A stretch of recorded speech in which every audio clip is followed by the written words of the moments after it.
өзү молдо сага окуп берүүгө милдеттүү эмес. Түшүндүңбү? Чоң атаң окутуп аныкени. Ошол молдону түндө келесиң, сен өзүң молдону чакырганда саат 12:30 чакырасың.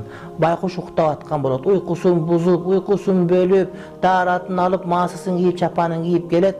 Анан кылтындаган сени мас күйөө балдардын арасында отуруп, сасыган жерде отуруп, анан сага никең адалдап берет сага. Анан кийин жыртылган 200 сом менен Кытайдын бир көйнөгүн бересиң. Bir артист келсе, аны конок кылып төргө отургузуп, 2 жолу ырдап бергенде сен 1,5 басын бересиң. Ана ошол адилеттүү болобу сага. Ол артистин сага адалдап бербейт. Ошол молдо болбосо төрөлгөн балаң никеси төрөлөт. Ошол жашооң арам болот сеники. Анан ошо молдо акча алса болобу болуп, кайра көбүрөөк беришиң керек. Ал келбей койсо эмне кыласың? Милдеттем алып койгон жериң барбы сеники? Молдо деп шайлап алгандан кийин молдого бир акчасын аз бердик, көп бердик дейт. Мен билем молдолордун бардыгы ошол бала чакасын бага албай Орусияга кетип калды.